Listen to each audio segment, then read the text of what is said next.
अच्छा भैया, ये हमारे सैनिक स्टूडियो के सौजन्य से ये गाना रिकॉर्डिंग हो रहल बा, जो उनकी मोहम्मदाबाद के सरजमी से ये हमारे जख्मी जी, जितेंद्र जख्मी जी के द्वारा ये रिकॉर्डिंग हो रहल बा। आप लोगों से निवेदन, वंदन बा, अभिनंदन बा कि जरूर जरूर से आप लोग हमारे ये गाना के सुनल जाई और यहाँ पर बहुत अच्छा रिकॉर्डिंग होला। सबके नमस्कार। मगर ये हर देखा कहनाम कैसे बा, एगो मेहरारू अपने सैया से बताओ थे, का बताओ थे का हो? अरे जात बानी छोड़ के दुबई,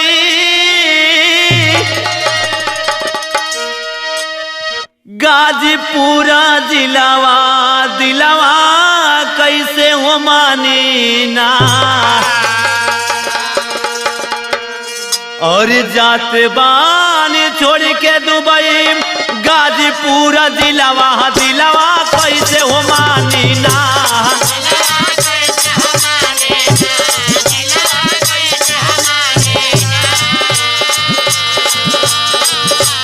ले जा चुमा के सवा दया पर रुमलिया में बानी ना।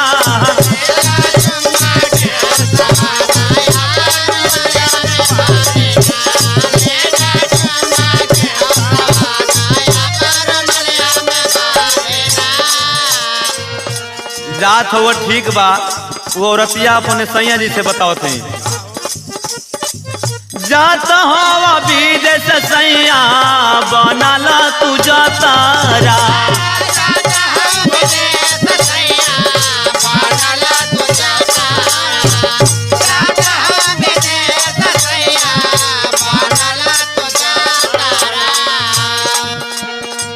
दोनों गाल चुमा होई नाही होई खातारा।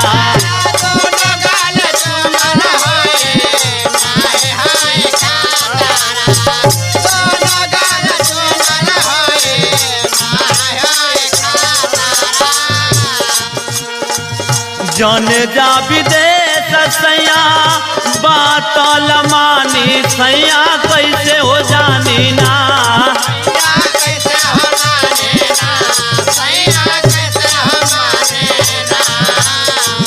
अरे दिलवा कैसे हो मानी ना।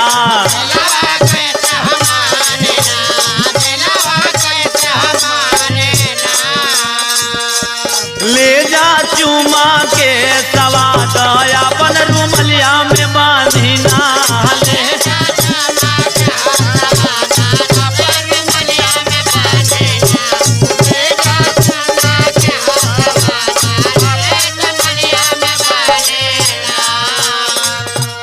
बड़ी हालत हमार खराब हो जाए जात हो त, मगर जतरा पतरा बना ल। कैसे कहते हैं, जाके भुलाई हा जानी लिहरो जहाल हो। जाके भुलाई हा जानी लिहरो जहाल हो। जाके भुलाई हा जानी लिहरो जहाल हो। रोजा रातिया का, रोजा रोजा रातिया का करिहा वीडियो कॉल हो।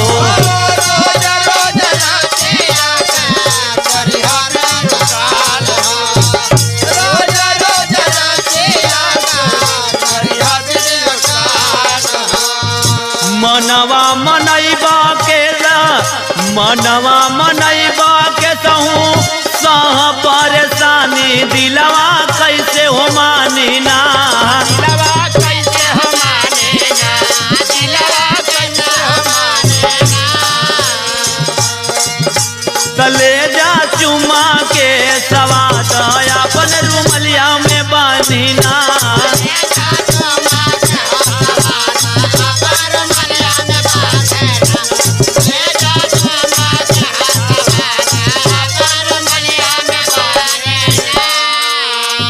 हई देखा जुआ हई नाचत हिया कर, नाचे ना होता तब बढ़िया से नाच। कैसन कैसन फुलबानी एगो देखा बढ़िया नाचतिया, जौन की मन गमगीन रंगीन हो जात बा। कैसे नाचत थे मगर ये हर बतौले बाड़ी हूँ कैसे ई जाना हो के की सावत परलू भाई हा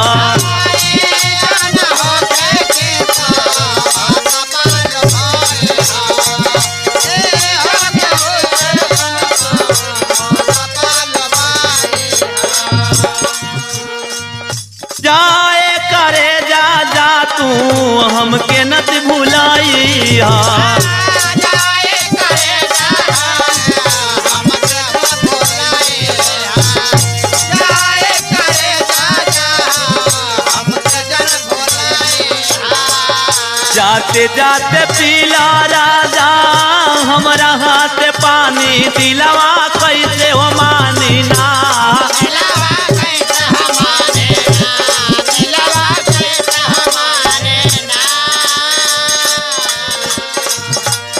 ले जा चुमा के सवाद अपन रुमलिया में बांधी ना ले जा चुमा के अपन रुमलिया में बांधी ना ले जा चुमा के अपन रुमलिया में बांधी ना।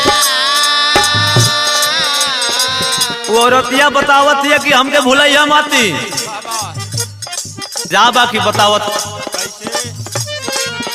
राजा कुमार राजा सुनी रेवती पूरी राजा कुमार राजा सुनी रेवती पूरी राजा कुमार राजा सुनी रेवती पूरी 2 साल कैसे जियब रही के दूरी